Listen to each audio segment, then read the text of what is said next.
Hola, hola, buenas tardes a todos. Este, pues gracias por la invitación. Veo que son, nomás para que me pongan un poquito en contexto, porque no me quedó bien claro. A ver, son alumnos de medicina, de prepa, nomás para estar un poquito más consciente. ¿De dónde son? Pues ahorita somos ambos. Están algunos de preparatoria y están unos de carrera. Ah, ya. Pero principalmente el grupo Axon es creado por grupos de preparatoria con un interés en la salud. Perfecto, muy bien. Pues bueno, pues bienvenidos, gracias por la invitación. Gracias por la introducción, para que conozcan un poquito más de mí, de lo que hago. Les platico un poquito más a fondo. Bueno, yo soy el doctor Daniel, soy neurólogo. Mientras voy abriendo aquí la presentación. Soy neurólogo, yo me entrené aquí en el Tecnológico de Monterrey. Estudié medicina en la UNA y luego me fui al TEC a estudiar neuro. Ahí estuve 3 años y luego, para todos los interesados en medicina o los que ya están estudiando medicina, terminas medicina y literal vas empezando, para que se vayan mentalizando. Literal vas empezando. Entonces, después de la carrera hice neuro y luego me fui a hacer trastornos del movimiento, que es una rama de la neurología. La neurología tiene muchas ramas. Una de ellas es trastornos del movimiento y esa tuve la oportunidad de estar tanto en la Ciudad de México como en la Universidad de Florida, allá en Florida. Y como siempre me ha gustado la investigación, empecé a hacer investigación y me quedé con la cosita de hacer algo más y ya que regresé, yo regresé aquí a Monterrey, yo soy de aquí de Monterrey, regresé hace como 5 años ya, más o menos, y decidí hacer el doctorado enfocado en enfermedad de Parkinson, sobre todo estudiando algunas características que vamos a ver ahorita, y lo terminé en diciembre. Entonces, me gusta mucho la clínica, me gusta mucho la investigación y prácticamente toda mi consulta, mi investigación está enfocada tanto a trastornos del movimiento como a la enfermedad de Parkinson, que es como pues, la enfermedad prototipo o la principal de esta rama de la neurología. Muy bien, habiendo dicho eso, espero que al final de la plática muchos se interesen no nada más por medicina, sino también por la neurología, que hace falta más neurólogos. Y bueno, me invitaron a hablarles de Parkinson y coincide que ya se está terminando abril y para los que no sepan, en el mes de abril se utiliza, ¿no?, para crear conciencia sobre la enfermedad de Parkinson. Como en octubre el cáncer de mama, en abril tratamos de llegar a esos niveles, todavía no, pero lo utilizamos para crear conciencia sobre la enfermedad. Y el objetivo de esta plática es para también contribuir en ese aspecto, tratar de quitar un poquito de ideas, a lo mejor que hay, estigmas de lo que es el Parkinson. Yo espero que al final de la plática les cambie un poquito el panorama. Pero bueno, por eso la titulé la plática Rompiendo Paradigmas, ¿no? Cuando uno ve a un paciente con Parkinson o escucha la enfermedad de Parkinson, pues bueno, hasta eso, hasta se llama, ¿no?, enfermedad, ¿no? Pensamos en una enfermedad. Pero hoy en día creemos que probablemente se trate de un síndrome, ¿no? Y que todavía no sepamos la causa como tal de la enfermedad, las causas no genéticas, ¿no? Muy bien. Quiero abrir compartiendo un video para que vean un poquito de lo que vamos a hablar. Entonces, este paciente lo vimos hace unos 3 años, 3 años y medio. Y pues como pueden ver, un paciente que está en reposo, que está tranquilo, que está hablando con los ojos cerrados. Vemos cómo tiembla su mano izquierda, su mano y su brazo izquierdo. A la hora de levantar el brazo, el temblor cede, ¿no? Eso es algo característico de la enfermedad. El temblor, puede haber un temblor también a las acciones, al acercarnos a un target, más en el lado izquierdo como el paciente. Como pueden ver, los síntomas siempre son más de un lado que de otro. Al tratar de hacer movimientos rápidos, vemos cómo está muy lento, batalla más al hacer movimientos del lado izquierdo. No puede abrir y cerrar las manos, no puede hacer golpeteos de los dedos, o batalla muchísimo más del lado izquierdo. Vean la cara del paciente, un poquito inexpresivo. Entonces, esta es la imagen, vean la mano, como la mano izquierda batalla más para moverla y abrirla.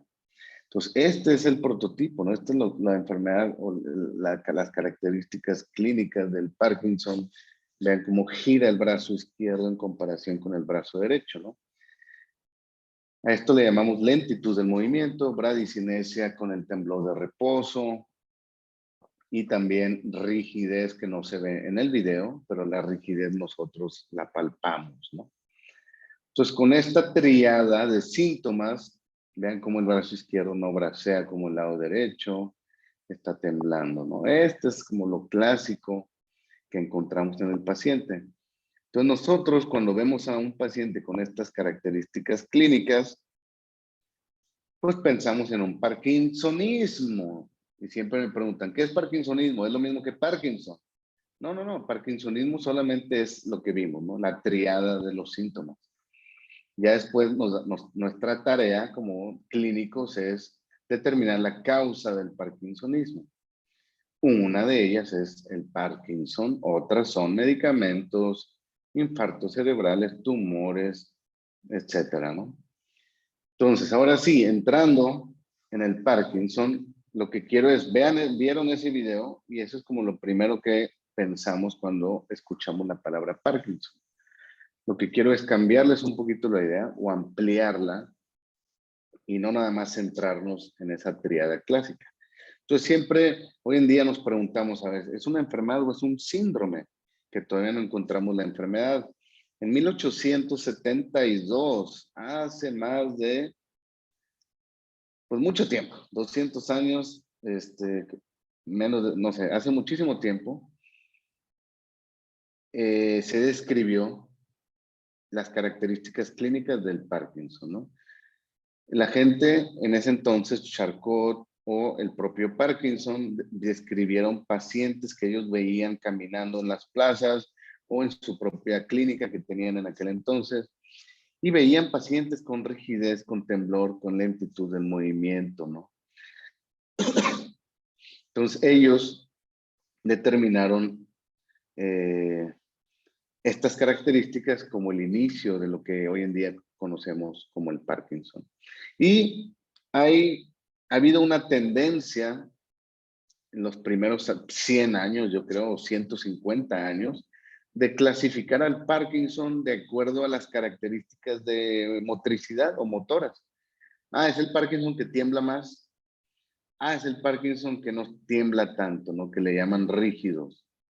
¿Sí? Ah, el Parkinson que tiembla más, así llegan los pacientes todavía. Ah, yo tiemblo más. O no, yo soy el Parkinson rígido, así me dicen. En teoría, había una teoría que el Parkinson que tiembla más, como que les va mejor con la enfermedad, a diferencia de los que son más rígidos, más duros y casi no tiemblan. Pareciera que estos son los que les va peor. Esta era la idea que teníamos hasta hace unos 15, 20 años, ¿no? Por ejemplo, pueden ver aquí una evolución clásica de un paciente con Parkinson, ¿no? En el tiempo cero es cuando se hace el diagnóstico. ¿Y cómo se hace el diagnóstico? Como ya les dije, ¿no? Con estos síntomas.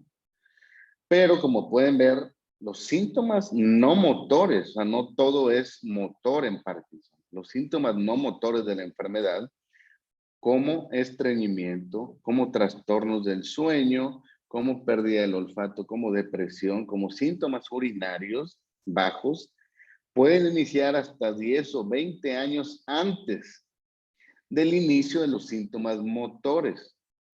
Entonces, estamos hablando que la enfermedad inicia mucho, mucho tiempo antes. Simplemente el diagnóstico, pues lo hacemos con los síntomas motores. Ya que se hace el diagnóstico, sigue la enfermedad, sigue su evolución. Recordar que es una enfermedad degenerativa sigue su curso, sigue avanzando y empiezan a aparecer otras complicaciones como fluctuaciones, le llamamos discinesias, y en etapas más avanzadas, después de 15 años, por ejemplo, psicosis o demencia, ¿no? Pacientes pueden vivir hasta 25, 30 años. Los pacientes por lo general no fallecen de la enfermedad de Parkinson. Un paciente bien cuidado, bien tratado, puede vivir muchísimo tiempo con buena calidad de vida. Yo creo que ese es el primer mensaje que me gustaría que se les quedara, ¿no? Un paciente con Parkinson puede vivir su vida, puede seguir haciendo su vida mientras se adapte y haga todo, ¿no? Todo lo que se ocupa. Entonces, esta es la evolución clásica de la enfermedad y como pueden empezar a ver, no nada más es temblor, no nada más es lentitud, sino empiezan a ver otros síntomas que clasificamos como no motores. Entonces, hoy en día debemos enfocarnos o debemos decir, enseñar que la enfermedad de Parkinson es una enfermedad multifacética de diferentes fenotipos clínicos, definidos por síntomas motores como por síntomas no motores, ¿ok? ¿Y por qué hay estos síntomas? Porque hay una gran variedad de síntomas, como pueden ver en la tabla, porque hay una alteración de muchos neurotransmisores. Estas proteínas, que son las encargadas de comunicar neurona a neurona, se alteran. Se alteran todos estos circuitos de dopamina, de serotonina, de norepinefrina, de acetilcolina y de otros neurotransmisores. Entonces, estas alteraciones de los neurotransmisores son los que nos van a ocasionar toda la variedad de los síntomas. Por ejemplo, dopamina, pues lentitud del movimiento, rigidez, puede haber temblor. Serotonina, si se altera, pues puede haber depresión, síntomas psiquiátricos. Noradrenalina, pues puede haber muchos síntomas disautonómicos, igual que acetilcolina, memoria, demencia, psicosis. Esta es la enfermedad de Parkinson que hoy en día tenemos que ver. Es una enfermedad multifacética, muy compleja, que abarca muchos neurotransmisores y por ende muchos síntomas. Entonces, hoy en día tratamos de subtipificar, encontrar subtipos de la enfermedad. ¿Ustedes creen que un Parkinson, o sea, que la enfermedad de Parkinson sea igual en todos los pacientes teniendo tantos síntomas? Pues no, hoy en día estamos aprendiendo a dividirla, pero no nada más como era antes. Ah, yo tiemblo más, yo tiemblo menos. Hoy en día tratamos de incluir los síntomas no motores y es lo que voy a hablar un poquito en esta plática. En los estudios iniciales, como en este, en 1967, ellos nada más dividían, oye, o tiemblas o no tiemblas, ¿no? Y ellos veían que los que temblaban, pues les iba un poquito peor. Pero hay dos grupos, sobre todo este grupo de Chowdhury, un grupo en el Reino Unido, que está muy metido en tratar de dividir a la enfermedad de Parkinson en subtipos, pero subtipos de acuerdo a los neurotransmisores alterados. Ellos proponen un síndrome de Parkinson colinérgico, donde se altera la acetilcolina, un síndrome de Parkinson noradrenérgico, donde hay muchas disautonomías, un subtipo de Parkinson donde puede ser mixto, pero predomina la pérdida de dopamina, que es pues se puede decir que es como lo que siempre aprendimos, lo clásico. Un subtipo serotoninérgico, ¿no? Muchos trastornos psiquiátricos, sueño, fatiga, ¿no? Hoy en día, aparte que la vemos a la enfermedad muy diversa, muy compleja, ya estamos empezando a clasificarla por subtipos no motores de acuerdo al neurotransmisor alterado. ¿De dónde vienen todos estos subtipos, no? Como les decía antes, pues bueno, era una clasificación empírica donde decías, bueno, tú tiemblas, tú no tiemblas. Después empezaron todos los análisis estadísticos y empezaron a clasificar enfermedades de manera más adecuada o más propia a la enfermedad de Parkinson. ¿Como cuáles? Bueno, aquí todavía seguíamos viendo en los 90s, miren, en los 90s, o sea, no hace mucho tiempo, en los 90s, hace 30 años, todavía decíamos, ah, mira, si tiemblas, te va mejor, si no tiemblas, te va peor, es como más maligna la enfermedad. Entonces, seguía esa clasificación de tiemblas o no tiemblas y después aprendimos, de acuerdo a esa clasificación, ah, bueno, si tiemblas, probablemente no tengas tanta pérdida de memoria si no tiemblas. Y vean este artículo, esta revisión de la Academia Americana de Neurología, unas guías del 2006. O sea, ya estamos en el año 2006. O sea, hace que 15 años todavía decíamos el inicio de los síntomas en la edad avanzada y con mucha rigidez les va peor. Aquellos pacientes que tiemblan, pues parece que les va mejor, progresan más lento. Hace 15 años todavía teníamos este concepto, ¿sí? Y hoy en día lo que les quiero mostrar es lo siguiente. Empezamos a aprender que los que temblaban, no nada más, perdón, los que tenían rigidez, sí, les iba peor, pero no nada más ellos, también los que temblaban empezábamos a ver, pues estos pacientes también empiezan a progresar mal, como les damos más seguimiento a los pacientes, cada vez se diagnostica más la enfermedad, pues tenemos más seguimiento, entonces empezamos a ver, oye, estos pacientes también les va un poquito mal, también pueden desarrollar demencia, ¿no? Entonces, definitivamente necesitamos mejores métodos para identificar a los subtipos y seguirlos de una manera más natural.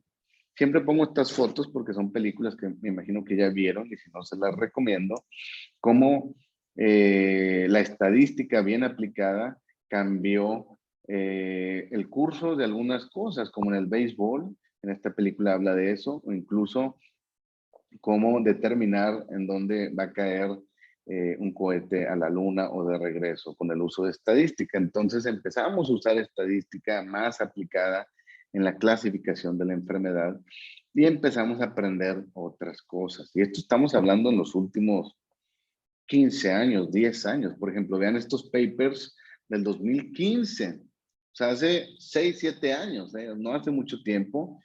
Este es el que más citamos, el que más hemos aprendido de Ferenctenneher, donde él encontró, utilizando muchas variables, muchas variables, no nada más tiemblas o no tiemblas. Oye, parece que hay un Parkinson muy maligno, parece que hay un Parkinson más lento y un Parkinson intermedio.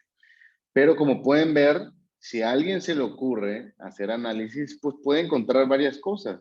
Aquí podemos encontrar simple y sencillamente 1, 2, 3, 4, 5, 6, 7, 8, 9, 10, 11, 12, 13 clasificaciones de la enfermedad. Entonces, ¿por qué varía tanto? Porque, bueno, si alguien se sienta y yo quiero estudiar a un paciente con Parkinson, yo le estudio lo que a mí se me ocurra, ¿no? Depresión, ansiedad, olfato, edad de inicio, si tiene caídas o no, bla, bla, bla. Y a los que les gusta la estadística, meto todas esas variables en un programa y, y el programa me da subtipos, ¿no? Como conglomerados. Y así empezamos a determinar estos subtipos, pero sigue siendo también muy subjetivo, ¿no? Sigue siendo muy subjetivo. La progresión variaba mucho de acuerdo a estas clasificaciones. En algunas cohortes utilizaban otras variables, en otras cohortes no se duplicaban los resultados, que es importante para esto, ¿no? Y los resultados rara vez son confirmados patológicamente, ¿no? Entonces, a ver, ¿tenemos subtipos o no? ¿Cuántos existen? Conforme más aprendemos, más nos revolvemos, ¿no? Me tocó participar en un estudio también utilizando estos números y encontramos lo siguiente, ¿no? Nosotros encontramos solamente con subtipos motores o con datos clínicos motores, encontramos 3 subtipos de diferentes bases de datos, ¿no?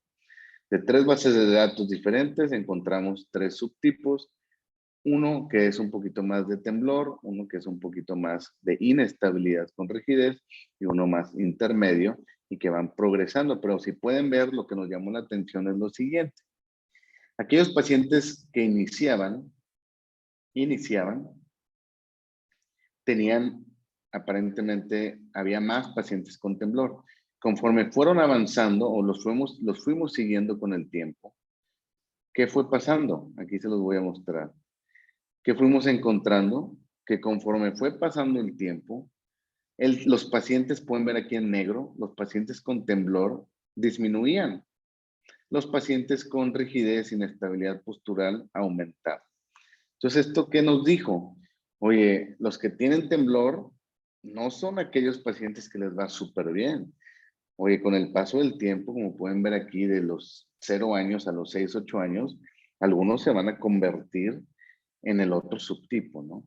Entonces, simplemente lo que hemos estado aprendiendo es que es una enfermedad todavía muy compleja, que sí, hay unos que tiemblan, hay unos que no tiemblan, pero definitivamente hay otras cosas que tenemos que incluir. ¿Y cuáles son estas cosas que tenemos que incluir? Pues no nada más los datos clínicos motores, sino otras cosas más, como son los subtipos no motores.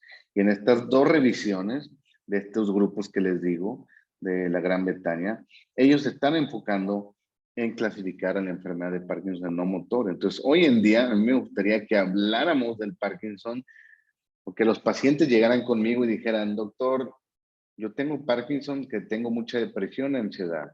En vez de, doctor, yo soy el Parkinson que tiembla, yo soy el Parkinson rígido. Porque como vimos en los estudios anteriores, pues los que tiemblan, muchos se van a convertir en rígidos, ¿no? Entonces eso no nos ayuda mucho, ¿sí? Entonces, hay diferentes, se proponen, estas son propuestas que con el tiempo yo creo que se van a confirmar. Necesitamos estudios patológicos también. Hay un Parkinson de mucha depresión, de mucha ansiedad. Y cuando digo Parkinson, depresión, ansiedad, ustedes tienen que pensar en el paciente del video. Sí, el paciente tiembla, el paciente está rígido, el paciente está lento, pero cuando decimos depresión, ansiedad, es que predominan estos síntomas. Y cuando hay estos síntomas, pues por lo general hay alteraciones en ciertos neurotransmisores, ¿no? Como serotonina. ¿Qué podemos caracterizar de este Parkinson depresivo? Pareciera que la vía donde inicia este Parkinson es la vía olfatoria.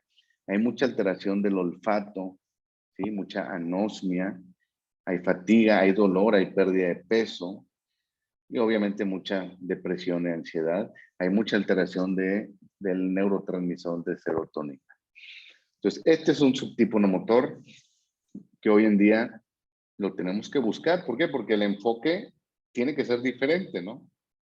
Y pareciera que este Parkinson depresivo pareciera que se asocia mucho al Parkinson cognitivo, ¿sí? Ese Parkinson cognitivo se refiere a memoria o incluso demencia, que es el que está aquí, ¿no? Memoria, demencia, olfato, psiquiátrico, ¿no? Hay un Parkinson autonómico. ¿Qué quiere decir esto? Hay muchos síntomas gastrointestinales, muchos síntomas genitourinarios, mucha disfunción adrenérgica. ¿Por qué? Porque hay un déficit de noradrenalina. Entonces, se imaginan al paciente del video, temblor, rigidez, lentitud, pero predominan estos síntomas. El paciente se desmaya, el paciente tiene disfunción eréctil, tiene estreñimiento, tiene mareos, ¿no? Y se ha asociado mucho a trastornos del sueño. Este Parkinson en particular, hay muchas disautonomías y hay un trastorno del sueño muy clásico en la enfermedad. No sé si han escuchado de las fases del sueño, que tenemos 3 fases, 1, 2, hay una 3, hay una fase que se llama fase del sueño MOR, de los movimientos oculares rápidos, que es donde soñamos principalmente, ¿sí? En esa fase del sueño, el paciente o la persona, perdón, es una persona porque no tiene enfermedad, la persona normalmente lo que nos pasa es los ojos se empiezan a mover súper, súper rápido, estamos completamente relajados, no nos podemos mover por pérdida del tono muscular y es donde estamos soñando, los sueños más reales, más vívidos, ¿no? Eso es lo normal. En el paciente con trastorno conductual del sueño MOR, o sea, de esa fase, el paciente se mueve mucho. En vez de que se quede completamente atónico, se está moviendo, está peleando, está tirando golpes, está gritando, está hablando, como si estuviera actuando el sueño. Entonces, ese trastorno conductual del sueño MOR se asocia mucho al Parkinson disautonómico. Van muy de la mano. ¿Por qué? La teoría es que hay pérdida de noradrenalina. Los que están llevando medicina o los que les gusta las ciencias en la prepa, la noradrenalina se produce en el locus ceruleus, en el núcleo azul que está en el tallo cerebral. Entonces se pierde ese núcleo, se va perdiendo la producción de noradrenalina, todos los síntomas disautonómicos empiezan a aparecer Y ahí el locus coeruleus se conecta con el locus subcoeruleus, que es el encargado del trastorno del sueño-humor. Entonces, todo se relaciona ahí. Entonces, este Parkinson disautonómico con trastorno del sueño-humor es muy común. Y quiero hacer énfasis, cuando ustedes vean o escuchen de un familiar con este trastorno del sueño-humor, hay que poner atención porque, como podemos ver, eso puede empezar 5, 10, 15 años antes y casi siempre es indicativo de una enfermedad neurodegenerativa. El 80% de las personas con trastorno del sueño-humor van a desarrollar una enfermedad neurodegenerativa. Pero bueno, este es otro subtipo no motor del Parkinson. Tenemos otro que es el cognitivo, como les decía, el cognitivo que se asocia mucho al depresivo ansioso. Este predomina en la pérdida de acetilcolina. Hay mucho problema de memoria. Hay mucho problema de memoria. Los pacientes desarrollan demencia. Obviamente no es una demencia del tipo Alzheimer. Por eso a veces los pacientes me dicen, doctor, yo tengo Parkinson y Alzheimer. ¿Cómo? Sí, pues que ya me dijeron que tengo Parkinson y Alzheimer. Vaya, eso es rarísimo. Vaya, en medicina no puedes decir todo al 100%, pero es súper raro porque son patologías completamente diferentes, ¿no? Lo que yo creo que a lo mejor se referían es que tienes Parkinson, que desarrollaste demencia, la demencia del tipo Parkinson, y que es este subtipo cognitivo. Como pueden ver, las rutas de acceso, que son teorías, varían un poquito. La ruta inicial, donde inicia la enfermedad depresiva, donde inicia la enfermedad autonómica, puede ser o el bulbo olfatorio o el tallo cerebral. Esta cognitiva pareciera que inicia acá en la corteza, ¿no? Igual el Parkinson apático, el paciente es muy apático, predomina la apatía y se relaciona con mucho deterioro cognitivo y mucha demencia, ¿no? Esto es lo que hemos aprendido. Entonces, ¿qué sabemos, no? ¿Qué podemos decir? Espero que ahorita, en este punto de la plática, ya estén así como, ay, Jesús, entonces el Parkinson no es el que tiembla. No, no, no. De hecho, el 30-40% de los pacientes no tiemblan. Entonces, hoy en día, a este punto de la plática quiero que lo vean como es una enfermedad heterogénea, multifacética, muy compleja, de muchos síntomas y que estamos aprendiendo a subtipificarla en síntomas no motores, ¿no? Cognitivo, depresivo, apático, disautonómico, mucho trastorno del sueño, ¿no? Pero definitivamente nos falta muchísimo, nos falta agregar otras variables a esta subtipificación como biomarcadores específicos para poder fenotipificar mejor al Parkinson.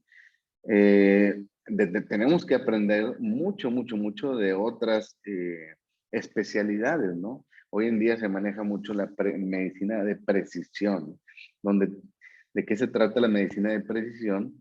Donde encontramos a una enfermedad, a un paciente con ciertas características y ya sabemos cuál va a ser el tratamiento para esa persona en específico. Pero todavía no llegamos a eso en la enfermedad de Parkinson. Sí, existen otras enfermedades como oncología, donde van más avanzados.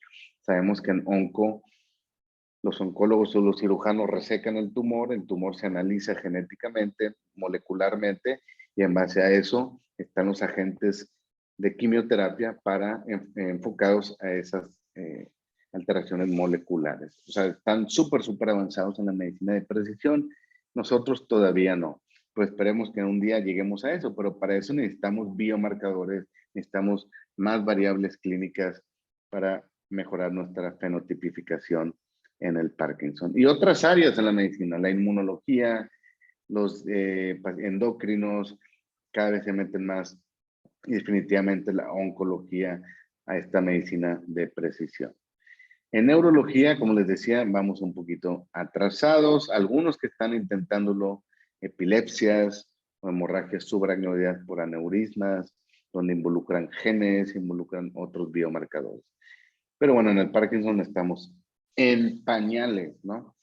Y por ejemplo, lo que estamos haciendo hoy en día en nuestra clínica también es, bueno, en nuestra clínica, yo creo que hay muchas clínicas en México, pues tratar de estudiar al paciente de todo, ¿no? Olfato, sueño, memoria, tratar de hacer un análisis más completo y ver las características que predominan, tratando de encontrar un subtipo. Pues definitivamente tenemos muchos retos, mejorar la calidad de nuestros análisis estadísticos, ¿no? Acuérdense que no todo es estadística, también es la vida real. Que la mayoría de los estudios se limita a pocos o nulos síntomas motores, ¿no? Hay muchos sesgos de selección también, la duración de la enfermedad es variable entre los estudios que se han reportado, pero definitivamente tenemos que incluir otras variables moleculares, genéticas, sociales o ambientales.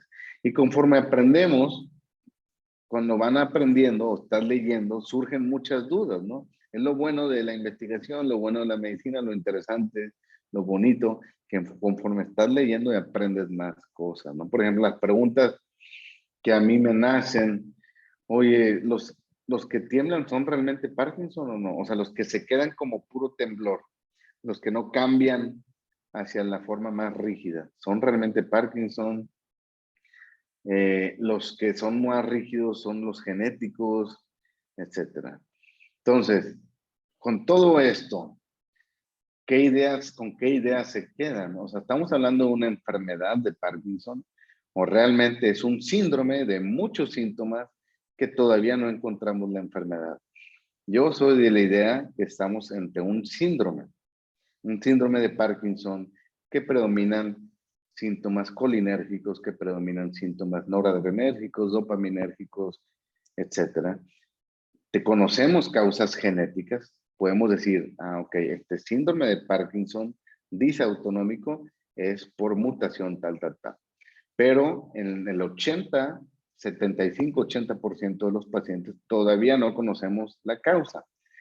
Entonces yo creo que todavía nos falta mucho, necesitamos mejorar nuestra fenotipificación. ¿Y por qué nos va a servir esto?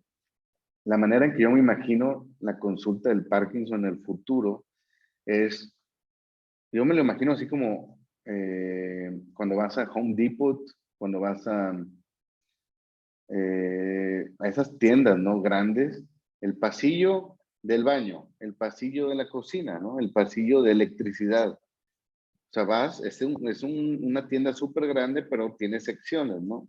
Así yo me imagino las consultas de Parkinson en el futuro, pero futuro me imagino cercano, ¿no? Ok, Parkinson, clínica de Parkinson, pero todos los que tienen disautonomías van acá, porque no es lo mismo que los que tengan mucha depresión, que los que tengan demencia. Entonces yo me imagino, ok, este es el pasillo de las disautonomías. Entonces a ti nos vamos a enfocar estreñimiento, disfunción eréctil, desmayos, ¿no? Y acá nos vamos a enfocar estado de ánimo, psicólogo, psiquiatra, con antidepresivos. Y acá demencia, vamos a apoyarnos más con un geriatra, vamos a apoyarnos con medicamentos para demencia, ¿no? Así es como me lo imagino yo en el futuro. Y como están escuchando, el manejo del Parkinson tiene que ser multidisciplinario. De todo corazón, si tienen algún familiar con la enfermedad o algún conocido, pregúntenles, indaguen un poquito si hay esa confianza, obviamente. El manejo del Parkinson tiene que ser en equipo, tiene que haber, como ya les dije, tiene que haber psiquiatras, tiene que haber psicólogos, tiene que haber nutriólogos, tiene que haber genetistas, tiene que haber neurocirujanos, porque hay tratamientos también quirúrgicos en la enfermedad. Entonces tiene que haber todo un equipo, enfermeros, terapistas, foniatras, ¿no?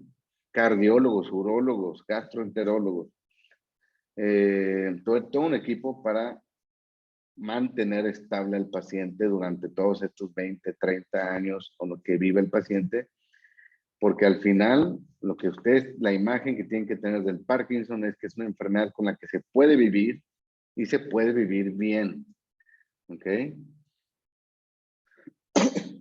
Lo más importante es el tratamiento, el diagnóstico oportuno y el tratamiento adecuado. Muy bien, jóvenes, con estos 35 minutos más o menos, quiero cerrar la plática para dejar abierta comentarios, preguntas. Aquí les dejo mis redes sociales, en dado caso que me quieran contactar, con mucho gusto, soy abierto a lo que necesiten. y espero haberles cambiado la idea de lo que es Parkinson. Quise enfocarme en eso, no tanto en medicamentos, epidemiología. Simplemente espero que les haya cambiado la idea de lo que es el Parkinson. Gracias. Muchas gracias por esta interesante e informativa charla que nos ha dado. Ahora continuaremos, justo como menciona, con una sección de preguntas y respuestas. Los participantes pueden levantar la mano usando el botón de reacciones en Zoom y hacer sus preguntas en voz alta o enviarlas al chat y con gusto pasaré las preguntas. Ya tenemos algunas en el chat y otras en las redes sociales. Entonces, vi que alguien había levantado la mano. Mariana, adelante. Yo tengo una pregunta. ¿El Parkinson lo puede relacionar con algunas otras enfermedades de falla motriz? Déjame tomar una foto. Pero en su cámara, no me dejen morir aquí solo en la foto.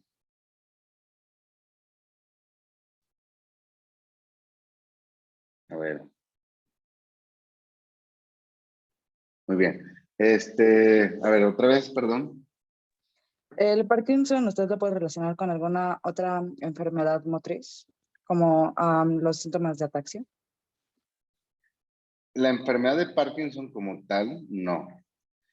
Sin embargo, hay síndromes de Parkinsonismo que sí se pueden relacionar. O sea, hay mutaciones genéticas, sobre todo casi siempre son genéticas, las causas, que pueden ocasionar síntomas de Parkinsonismo con ataxia, con distonías, con demencia, con neuropatías, con cualquier otro síntoma neurológico. Sí. Hay una enfermedad que se parece mucho al Parkinson, muchísimo, y a veces es difícil distinguirla al inicio. Es un paciente con muchas disautonomías, un paciente con mucha ataxia. Eso predomina, eso es lo que predomina, disautonomías y ataxia. Esa enfermedad se llama atrofia de sistemas múltiples, que hay dos tipos, parkinsónica y cerebelosa. Entonces, la respuesta es no. La enfermedad de Parkinson no tiene ataxia. Si hay ataxia, es otra cosa. Gracias. Y tampoco debilidad. Y tampoco, o sea, cualquier alteración de la motricidad, como dijiste, si encuentras otras cosas en el paciente, ok, es un parkinsonismo, no enfermedad de Parkinson, es un parkinsonismo con otras cosas y hay que buscar otra causa, ¿no? Ok, Diego Mendoza, adelante. Bueno, antes que nada, gracias por la plática, bastante interesante. Y yo tengo una duda. Yo estudio biotecnologías, por ejemplo. ¿Usted cuánto cree, siendo optimista, que tardaría más o menos en encontrar como una respuesta en la parte génica al Parkinson? Uf, pues no sé, la verdad no sé si me va a tocar a mí. Yo creo que le saco unos 20 años a ustedes o más. Al menos a mí no creo que me toque. Espero que a ustedes sí. Lo más avanzado que estamos ahorita es de hecho en las ataxias genéticas, o en Huntington, que es otra enfermedad con Corea, que son mutaciones genéticas y hoy en día ya hay una terapia génica para estos trastornos que todavía está en estudio. Se llama ASO, Oligonucleotide Antisense Therapy, para estos trastornos genéticos. O sea, es una terapia génica. Para Parkinson, la verdad, todavía estamos en pañales muy, muy verdes, pero si empezamos a ver que funcionan estas enfermedades, probablemente se empiece a aplicar también en Parkinson. Pero aquí cada vez se encuentran más genes, cada vez descubren más genes para Parkinson. Hoy en día creo que hay más de 15, 20 genes y cada vez se van a descubrir más. Entonces, pues es contra un gen, contra cuántos, la terapia. Entonces, yo creo que todavía falta mucho. Vale, muchas gracias. Bueno, ahora sí ya pasando a las preguntas que tenemos en el chat. Nos preguntan si es verdad que el Parkinson afecta de manera distinta a hombres y mujeres. Y si es así, ¿cómo lo hace? ¿De hombres a mujeres? Sí.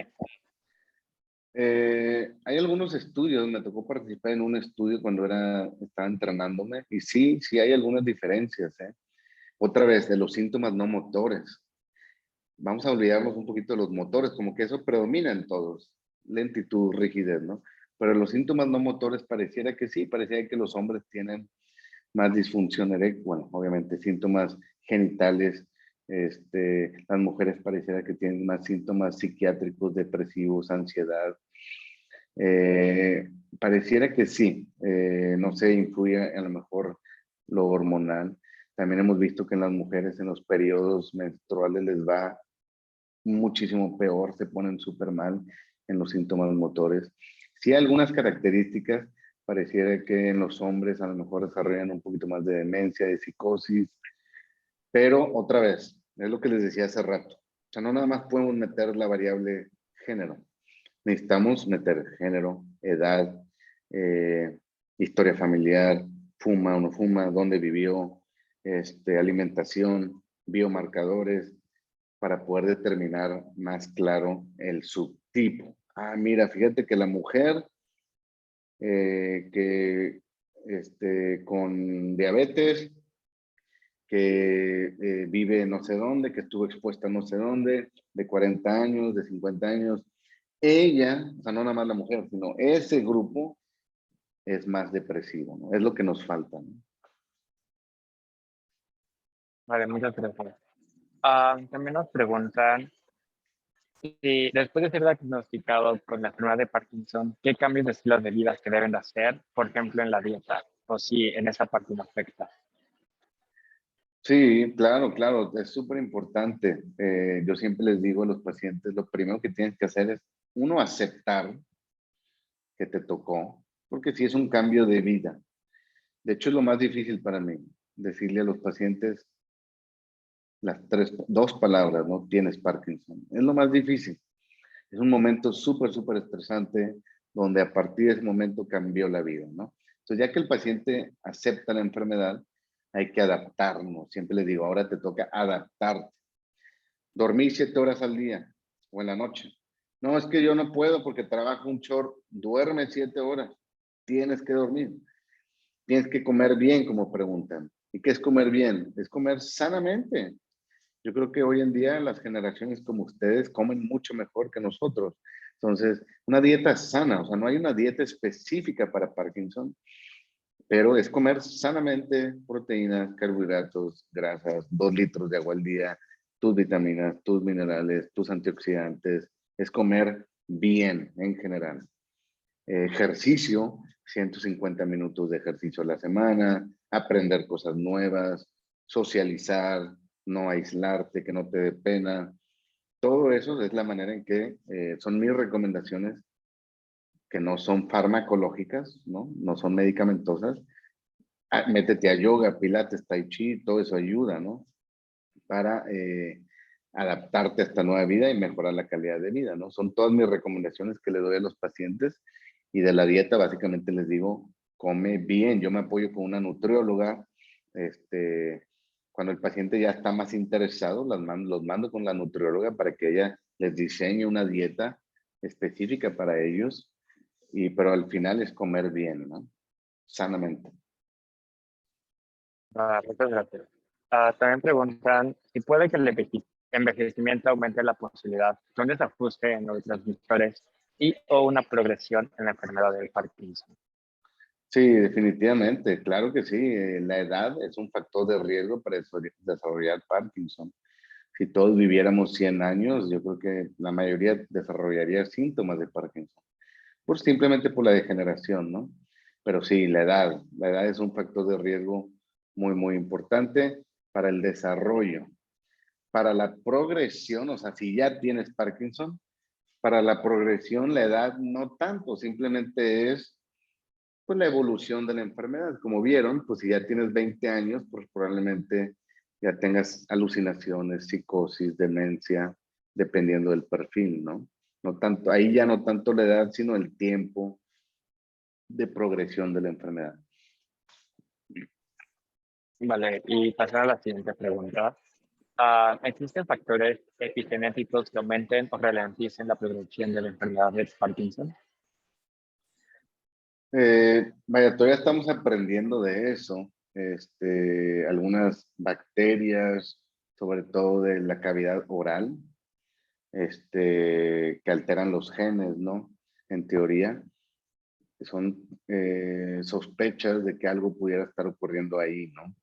Pero en realidad todavía estamos muy verdes en ese tema. Bacterias gastrointestinales también que alteren los genes de los pacientes o de las personas, y esos genes estén involucrados en la alfa-sinucleína. Recordar que la alfa-sinucleína es la proteína que se altera, porque normalmente la tenemos, se altera y se acumula normalmente. Pero ¿qué desencadena eso? Pues sí se está estudiando algunas bacterias, toda esta rama de la epigenética, pero sí, todavía nos falta muchísimo, la verdad. Okay. Y también preguntan en nuestras redes sociales, ¿qué tan rápido progresa la enfermedad en un individuo? Es muy variable, es muy variable. En términos generales, el primer año, los primeros 2 años sienten que avanza relativamente rápido, ¿no? Porque empiezan a sentir más los síntomas de motores, ¿no? Ay, estoy más rígido, tiemblo más lento. Como que lo sienten más en los primeros años. Pero en realidad es muy lenta la progresión, es muy lenta, muy lenta, muy lenta. Pero como les ponía ahí en las diapositivas, aquel paciente con muchas disautonomías, a ellos pareciera que les va un poquito peor. Disautonomías, desarrollan psicosis, desarrollan alucinaciones. Pareciera que sí, la enfermedad o aquellos pacientes, ese grupo de pacientes pareciera que sí, la duración de la vida, como se dice, sus años de vida parece que se acorta.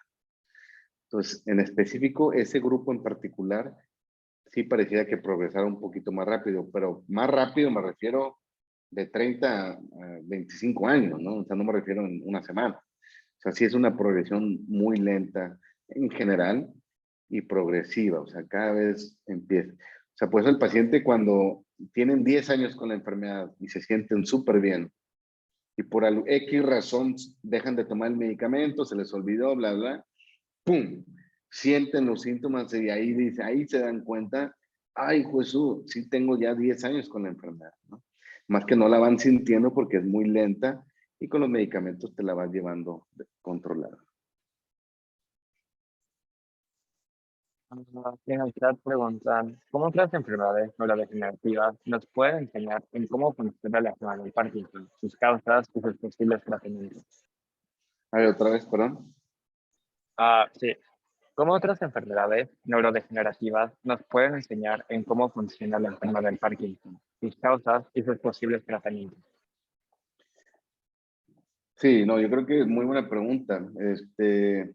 Necesitamos aprender de Alzheimer, otras enfermedades como ELA, eh, definitivamente todos, ¿no? Hoy en día, por ejemplo, Alzheimer, hemos aprendido que pareciera que son enfermedades astrocitopatías, ¿no? Cada vez se le da más importancia al astrocito, que es esa neurona, digo, sí, esa neurona o esa célula, perdón, esa célula cerebral que se encarga de nutrir a la neurona, ya sea dopaminérgica, la que sea. Entonces, en Alzheimer hemos aprendido eso, que pareciera que el astrocito ahí inicia todo, pues puede ser que en Parkinson también, ¿no?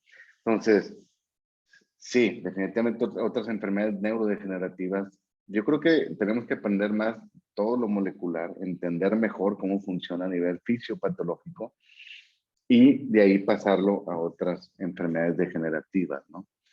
Y igual al revés, ¿no? Por ejemplo, en Parkinson hemos aprendido que la estimulación cerebral, la cirugía, nos ayuda para los síntomas. Entonces se está aplicando también en Alzheimer, ¿no? Oye, si funciona acá, porque acá no. Pues también se está tratando de aplicar. Pero sí, yo creo que los neurólogos tenemos que trabajar más en equipo. Yo creo que esa es la enseñanza. Yo creo que esa sería mi respuesta. Los neurólogos tenemos que trabajar más en equipo, el neurólogo de demencias, el neurólogo de trastornos del movimiento, e ir aprendiendo de estas enfermedades en conjunto. Ok, y también nos preguntan, lo leo textual, Trabajo con doctores, más yo no soy doctor, y a veces escucho que se refieren a la enfermedad de Parkinson como una enfermedad extrapiramidal. ¿A qué se refiere esto? Sí, sí, son términos antiguos, como mal de Parkinson. A mí te lo juro que me molesta ese término, me incomoda, porque no es un mal, o sea, no lo estigmaticen al paciente, no es un mal, o sea, es como diabetes, no es el mal de diabetes, ¿no? Y el otro es el extrapiramidalismo. ¿A qué se refiere eso?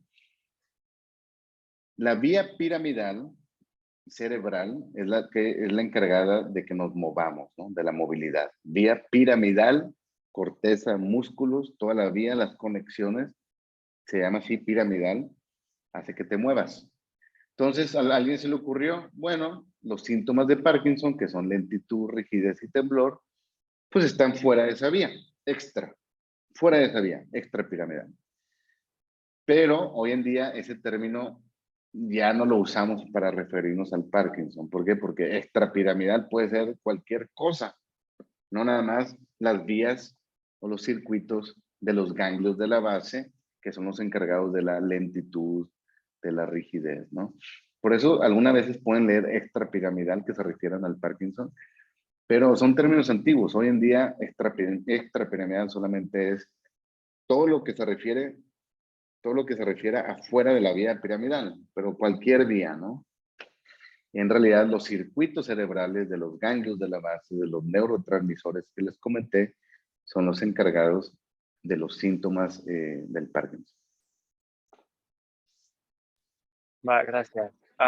Y también me preguntan, he escuchado también que se habla de un parkinsonismo inducido por medicamentos. Drug-induced Parkinsonism. ¿A qué se refiere esto? Sí, exactamente. Como les decía, nosotros cuando vemos un paciente, ese video que vimos al inicio, entonces yo lo primero que hago es determinar que tenga parkinsonismo. Ah, mira, está lento, está duro, rígido y tiembla. Esos tres signos y síntomas los englobo como un síndrome. Entonces el síndrome es parkinsonismo. O sea, parkinsonismo solamente es temblor, rigidez y lentitud. ¿Ok? Es como decirte coche. ¿Ok? Pero ¿cuál? Ahora, dime la marca, dime el tamaño, dime los asientos, dime el color, dime las llantas, los rines. O sea, parkinsonismo es coche, ¿sí? Pero ¿qué te está ocasionando el parkinsonismo? ¿Cuál es la marca del carro? Pues enfermedad de Parkinson, tumores cerebrales, medicamentos, o sea, a eso se refiere. Parkinsonismo inducido por medicamentos. Hay medicamentos que te ocasionan esos síntomas, pero no quiere decir que sea enfermedad de Parkinson, simplemente es que tiene rigidez, lentitud y temblor por esos medicamentos. Quitas el medicamento y el paciente se mejora. Vale, y ya de las últimas preguntas, ¿qué es el Deep Brain Stimulation para Parkinson y cómo funciona? Sí, ese es otro sí, súper tema. La verdad, yo me entrené en eso en Estados Unidos. No quise ahondar en ese tema, se me hacía como muy profundo. Pero ya que lo preguntan, es una cirugía, es un tratamiento quirúrgico para el Parkinson y para otros trastornos del movimiento, no nada más para Parkinson. O sea, el Parkinson les damos tratamiento, ¿no? Ya les dijimos, oye, haz esto. Y luego hay terapias, y luego hay medicamentos y hay cirugías. Una cirugía es esa. ¿Y en qué consiste esa cirugía? Lo que se hace es se colocan dispositivos cerebrales muy pequeñitos. Imagínense no sé si se acuerdan de esos lapiceros que sacan la puntilla del lápiz. Entonces imagínense esa puntilla más delgadita y como de 30 o 40 centímetros de largo, súper flexible. Y en la punta tiene contactos hechos de titanio, ¿sí? Entonces, esa punta se hace un trépano, un agujerito, como de una moneda de 5 pesos. Y por ahí entramos y se coloca esa puntita, la colocamos en los circuitos que estamos hablando, el circuito de la dopamina, el circuito tal, lo colocamos ahí. Y ese cable se conecta a una batería, un pulso, un marcapasos que va aquí en el pecho. Y ese marcapasos lanza pulsos eléctricos, por eso se llama Deep Brain Stimulation, estimulación cerebral profunda, porque colocamos adentro el dispositivo,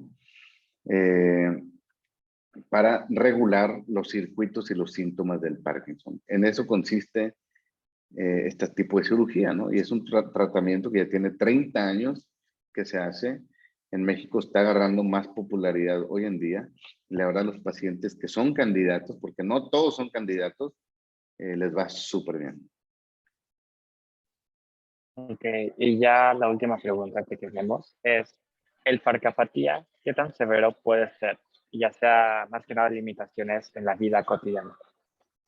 Sí, no, es muy, muy severo. El paciente prácticamente no quiere hacer nada, anedonia. O sea, no te da placer nada. O sea, ya no quieres ni triste ni contento. Estás completamente apático, pierdes el placer por las cosas, te aísla el paciente, no quiere hacer nada, no quiere convivir.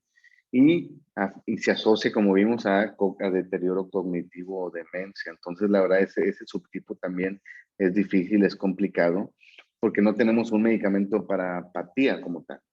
Pues por lo general damos antidepresivos, ¿no? Pero no hay uno como, este es para apatía. Entonces sí, es difícil ese subtipo, pero bueno, es donde le decimos al paciente, oye, socializa, trata de socializar, aprende cosas nuevas, métete a grupos de apoyo, haz ejercicio, tratando de incentivarlo a seguir con su vida lo más normal posible.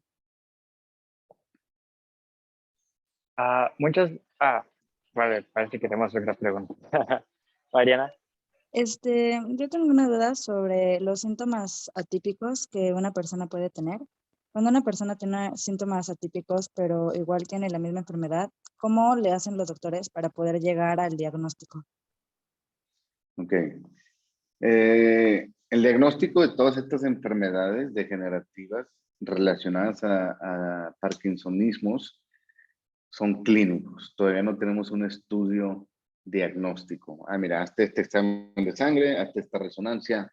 Todavía no, todo es clínico. Entonces, los síntomas atípicos que nos tienen que hacer sospechar de otra enfermedad que no sea Parkinson, otra vez, parkinsonismo. Oye, pero el paciente no mueve los ojos, no los mueve, se quedan fijos. Ah, tiene oftalmoplejía. La voz así ronca, así, y se le atora la comida, mucha disfagia, mucho desequilibrio, muchas caídas. Ah, este es un parkinsonismo probable, clínicamente probable, algo que se llama PSP. Otra vez, parkinsonismo, pero tiene muchas disautonomías, mucho desmayo, mucha disfunción eréctil, tiene mioclonías, tiene muchos trastornos del sueño, manos frías, pies fríos. Entonces este Parkinson, todos esos son signos atípicos. Entonces este Parkinsonismo puede ser atrofia de sistemas múltiples, ¿no? Paciente con Parkinsonismo, otra vez, alucina mucho, alucinaciones, cambios de comportamiento, agresivo, demencia, son signos atípicos. Entonces el diagnóstico lo hacemos clínico. Este cumple criterios para demencia de cuerpos de Lewy, ¿no? La que tenía Robin Williams, que en paz descanse.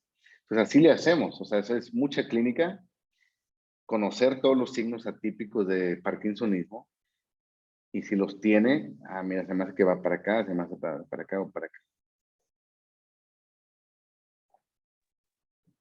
Mariana. Perdón por las preguntas. Tengo otra duda.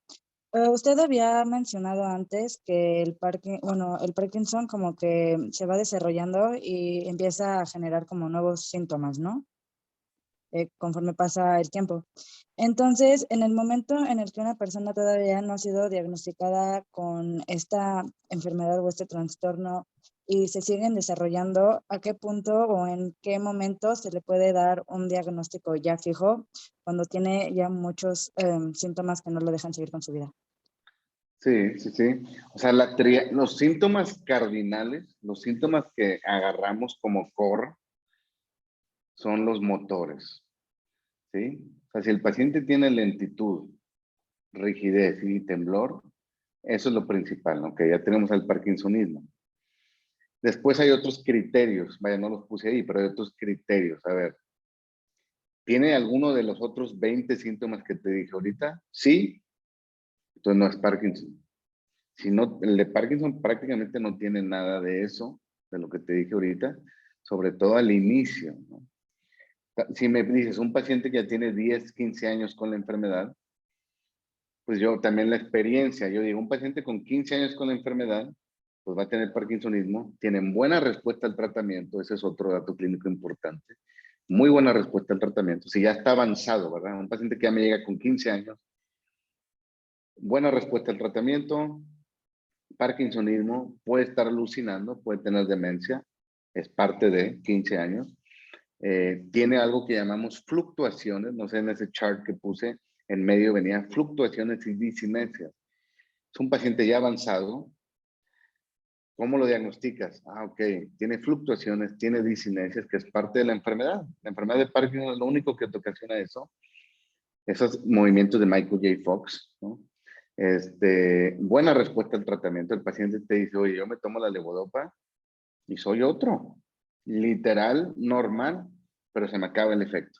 Eso solamente ocurre en Parkinson. Y puede estar alucinando, puede tener demencia, pero en el contexto de alguien de 15 años, ¿no? Entonces son datos ya muy finos que buscamos cuando te llega alguien ya muy, muy avanzado, ¿no? Si te llega alguien inicial, te agarras de los síntomas motores, como te decía, y si tiene todo lo demás que te decía, oye, no, esto es otra cosa, ¿no? O sea, sí puedes tener un poquito de esto, un poquito de esto, pero no súper severo, no que sea lo que predomina. Y bueno, te soy sincero, o sea, al final, por eso necesitamos mejorar nuestros diagnósticos. O sea, es imposible que a más de 200 años de que Parkinson escribió de la enfermedad, todavía hacemos el diagnóstico clínico. Nosotros, los que nos dedicamos a esto, tenemos un margen de error del 3-4% en el diagnóstico. Médicos que no son especialistas tienen un margen de error hasta de un 15-20%. Entonces, sí, a veces no te digo, a veces sí es difícil, a veces sí es difícil. Y yo lo que hago es los vuelvo a citar al mes, los vuelvo a citar al otro mes, para ver qué va saliendo o qué va cambiando para estar más seguro del diagnóstico.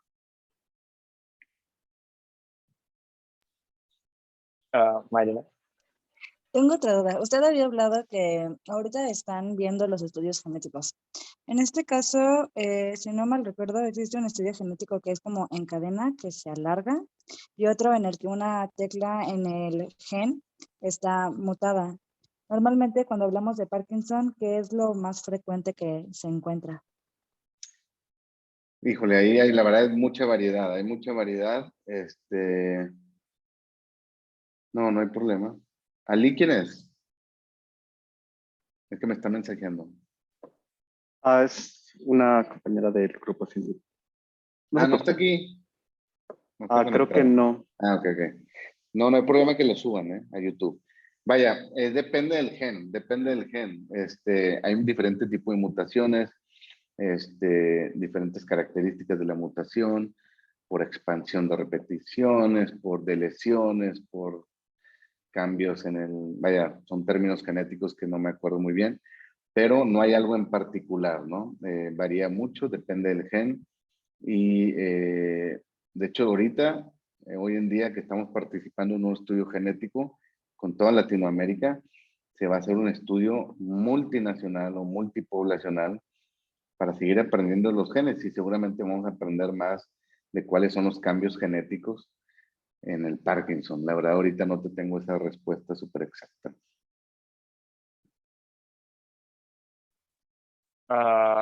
Vale, creo que ahora sí, esa era la última pregunta. Bueno, ahora sí, muchas gracias, doctor Martínez, por su tiempo y maravillosa presentación. Realmente estuvo muy interesante. Y como agradecimiento y en nombre del Tecnológico de Monterrey, hemos preparado este certificado para usted. En nombre de toda la institución y cuerpo de estudiantes que nos acompañó hoy, podemos agradecer su presencia en este evento. Y en nombre del grupo de estudiantes del TEC, le reiteramos la invitación para continuar asistiendo a nuestros futuros eventos. Muchas gracias, doctor Martínez, y a todos que nos acompañan hoy. Esperamos que tengan un fantástico fin de semana. No, hombre, muchas gracias a ustedes. Espero que les haya ayudado y cualquier cosa estamos ahí al pendiente. Veo que están todos en México. Sí, eso parece. Porque voy a Guadalajara, pero a la escuela de Guadalajara en mayo, al Congreso, a dar una plática. Pero bueno, si no, nos vemos luego. Gracias por la invitación. Gracias a usted. También les dejamos nuestras redes sociales para que vean los otros eventos que tenemos. Y creo que con esto terminamos la conferencia. Muchas gracias. Gracias. Bye, bye.